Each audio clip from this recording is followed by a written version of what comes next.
Hello and a warm welcome to Africa 360. I'm your host, Kwangu Liwewe. Nigeria will not be going to the polls as scheduled this month.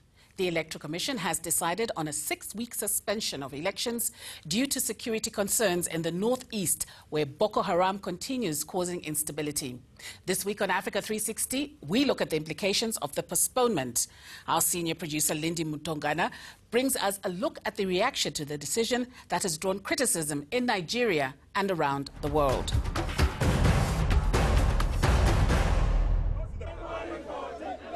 A chorus of voices chant in unison.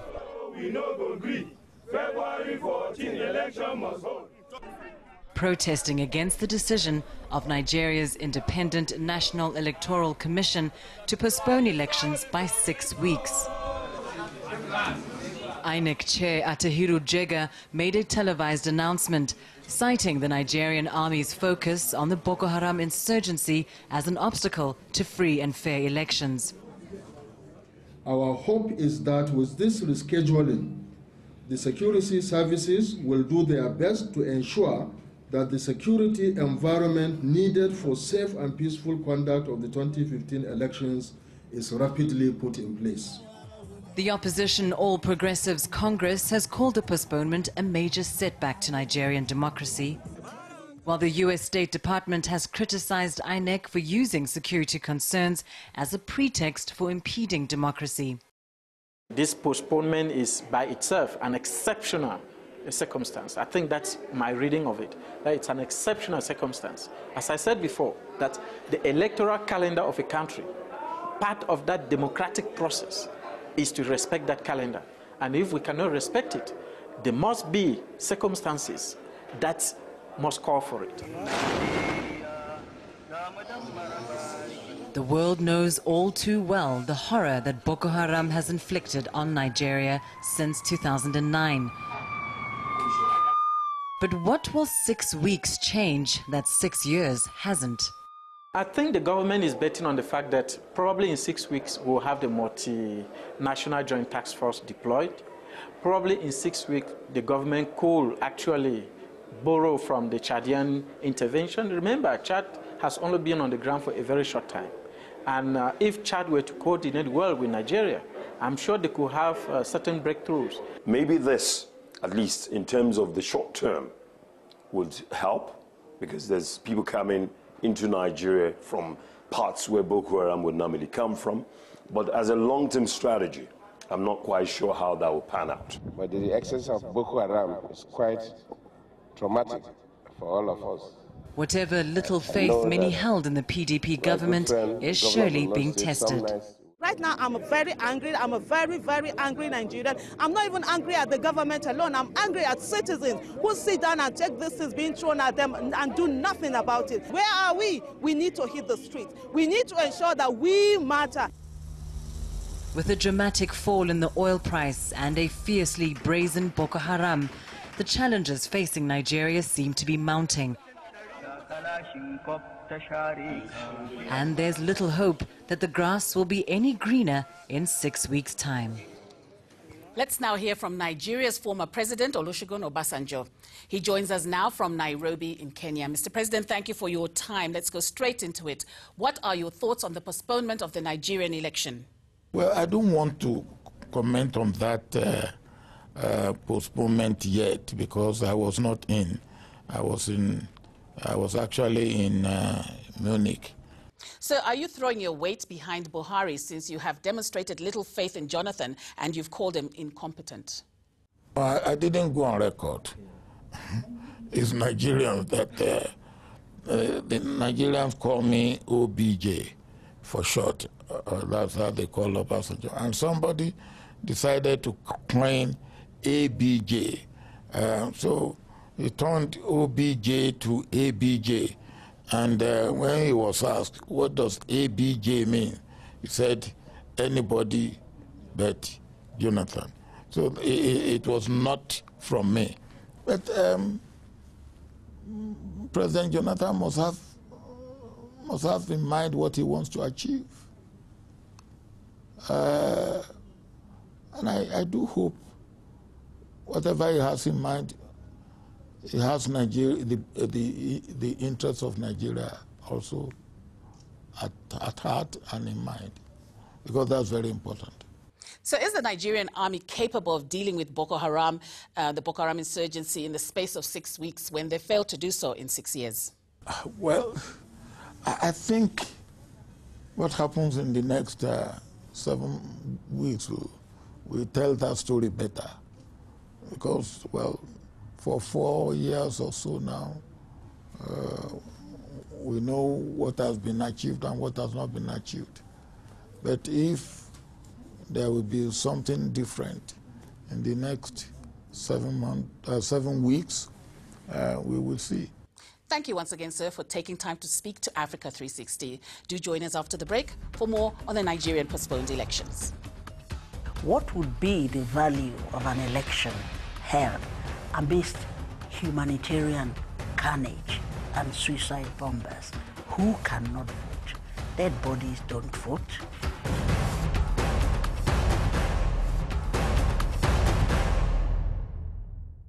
Welcome back as we continue our discussion on the postponement of Nigeria's election. Let's get some analysis from Nigeria. And joining me now from Lagos is a political analyst, Laborious Oshoma. Mr. Oshoma, thanks very much for speaking to Africa 360. Now, the Independent National Electoral Commission postponed the election for 6 weeks, citing security concerns with the hope of containing the Boko Haram insurgency. But the opposition in Nigeria is now crying foul, saying this is a ploy by Goodluck Jonathan and the PDP to buy time in this highly contested election. How do you read into this? The fears are not unfounded because of the antecedent we have had in this country where elections have been annulled. And so a lot of people are apprehensive that maybe this administration would not want to go. But the times are different. Those times it was military rule. Now we have a democratic dispensation. Okay. Now, it just showed the Afrobarometer poll shows that Goodluck Jonathan and Buhari are neck and neck at this stage. And a lot of people think that this has sent jitters down the PDP spine because previously, I mean, since the end of the military rule in 1999, PDP has been winning, and it's been easy to predict who's going to win the election. But this time around, it's not that easy. You know, Kwangu, the problem here is that those people that conduct opinion polls, a lot of them are not resident here. A majority of them are resident abroad, and so it is easy to conduct opinion online. But the people that will actually vote are in the villages, are the market women, the area boys in the country. Are you saying that it's not a highly contested election? It is a highly contested election. One, like that's where I was going to. I said, be that as it may, a lot of people want change. And then for the first time since 1999, we've never had this kind of opposition party. You know, because before now, the PDP had been the dominant party and a smaller opposition that it made it very difficult for them to give the ruling party a run for its money. But now, those opposition have decided to come together and throw their differences aside. And for the first time, we are seeing an opposition party, properly so-called, that is giving the party in power a run for its money. Mr. Oshoma, thank you very much for speaking to us and giving us insights on the Nigerian election. Joining me now in the studio is Her Excellency Ambassador Uche Ajulu Okeke, who is the Consul General of Nigeria. Mr. Omorogi Ogboro, an attorney and former interim chairman of the South African chapter of the opposition party All Progressive Congress. And Mr. Owolabi Salako, who is a political strategist and secretary of the South African chapter of the ruling PDP. Thank you all for joining me on Africa 360. Madam Ambassador, I'll start with you. There have been expressions of unhappiness within Nigeria regarding the postponement of this vote, and not only in Nigeria but outside Nigeria as well. We've heard from the United States that have called this a postponement of the democratic space in Nigeria. What is your response to this? Yes, as is well known in the Committee of Nations, states hold elections within the ambit of a secure, political, stable environment. And for now, that state stability is threatened by insurgency. It is only well for the state to try to secure the population by ensuring that elections are held in a safe and stable political environment. Nigeria is a hugely populated country We don't want suicide bombers finding their way amidst the voter lineup, because we have huge crowds and voter lineups when we do elections. Mr. Ogboro, maybe you can come in and comment on the security, the reason government gave for postponing this election. Obviously, the reason the government gave is the issue of the insurgency, the Boko Haram issue. But Boko Haram has been existing for the past 5 years. The government never did anything about that. Why now? Why this postponement?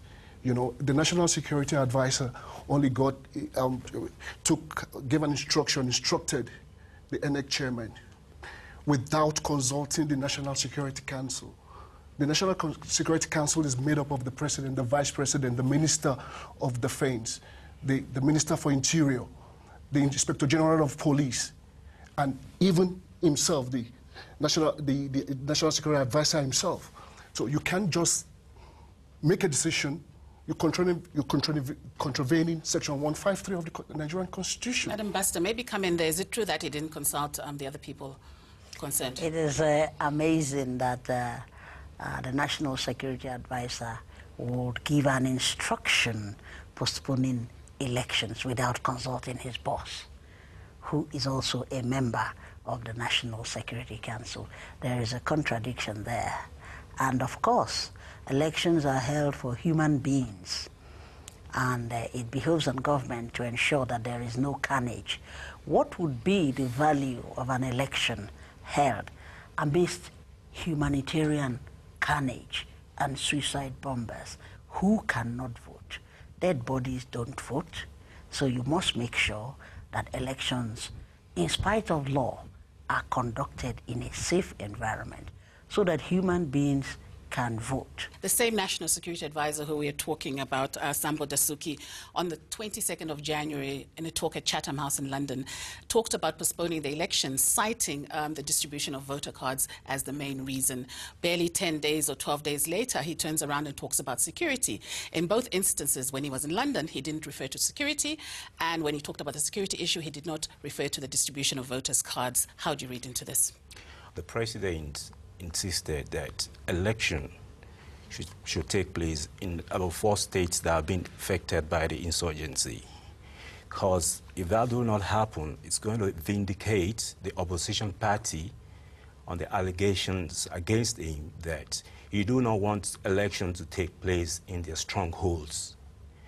Based on that, the National Security Advisor will have to look into how election could be held properly in those states without affecting the people of those states. Madam Ambassador, maybe you can come in. Yes. A lot of critics here are saying that the security reason is not really the reason why the elections have been postponed, and that's because the ruling PDP is facing its strongest challenge since it came into power from the APC, and that they got a bit jittery because they can see APC is gaining some ground. What's your comment on this?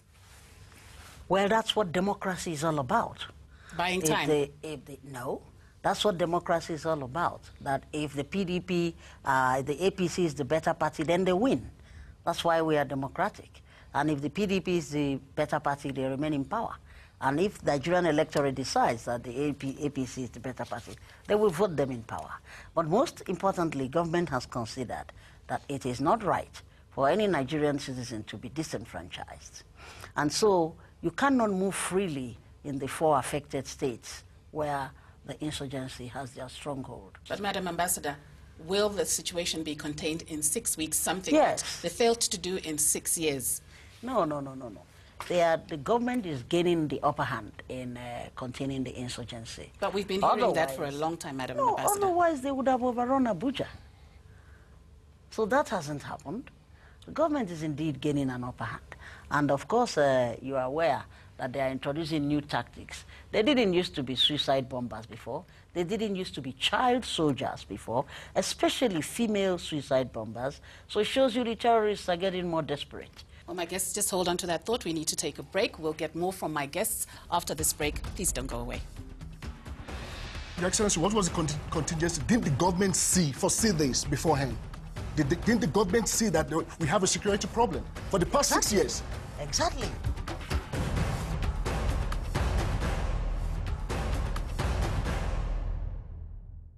Welcome back. My panel of guests is still with me. Let's continue our discussion. Mr. Salaka, I'll start with you.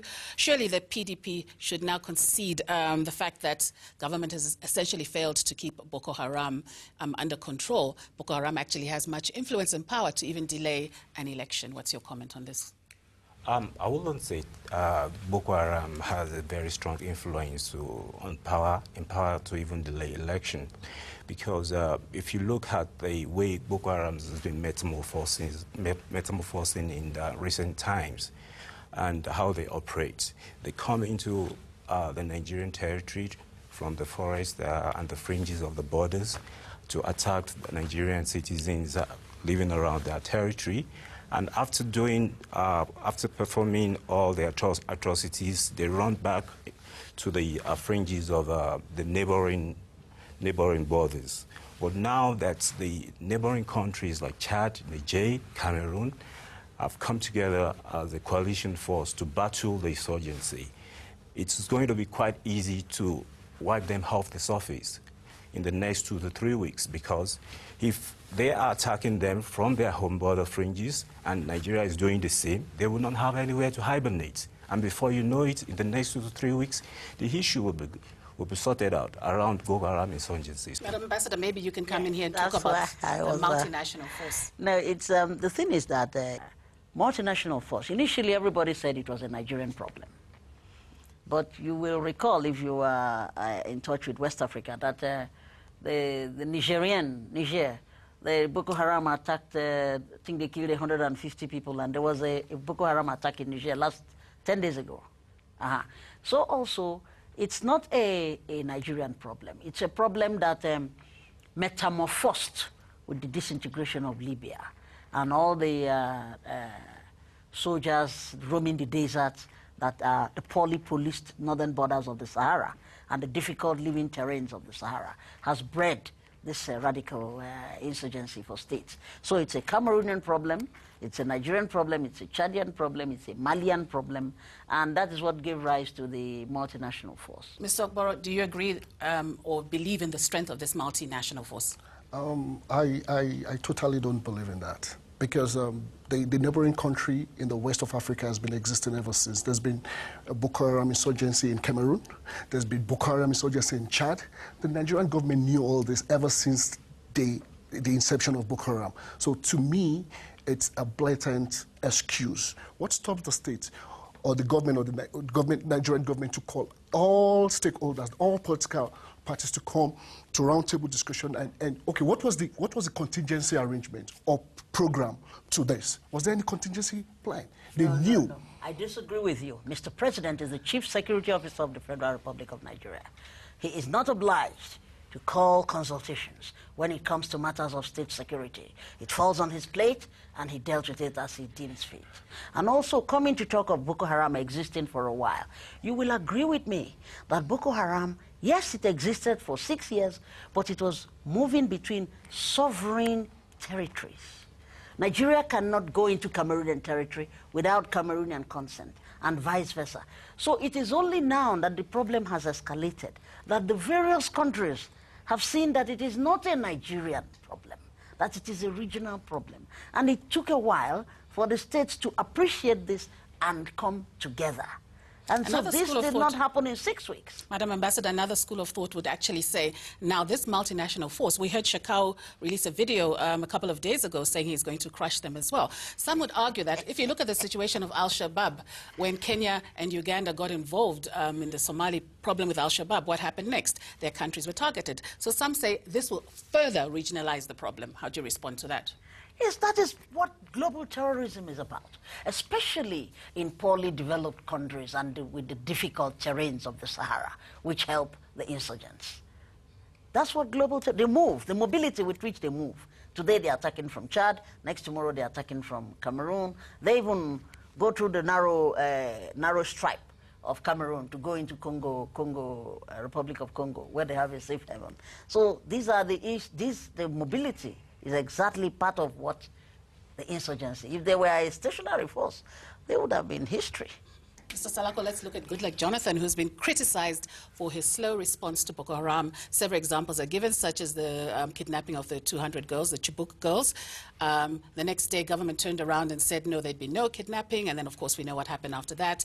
And it actually had to take the Pakistani girl Malala to come to Nigeria and plead with him to meet with the parents. So some people say he's become so numb to the Boko Haram issue. How do you respond to this? If you're very conversant about what actually transpired around that time, the federal government instructed the state governor, because the state governor is from an opposition party, quite all right, instructed the state governor to bring the students to the state capital for their exams, for protection. Yes, yes. But the state government refused to heed to that call. So along the line, these Boko Haram guys came in and abducted those girls. And after abducting them, the state government was the first person to run to the international media that the federal government is not providing security for them. Madam, maybe you can come in with a response to that. Slow reaction to Chibok? No, not slow reaction. It is because of the locals, what he said, the state power. The state government... Blocked the president from... Yeah, the state government is not obeyed. We have executive powers. With due respect, that governor has since been impeached and removed from office by Mr. President. You wanted to come in, yes, with so much due respect, Your Excellency, we should be careful with, you know, making allegations, unfounded allegations that were not true.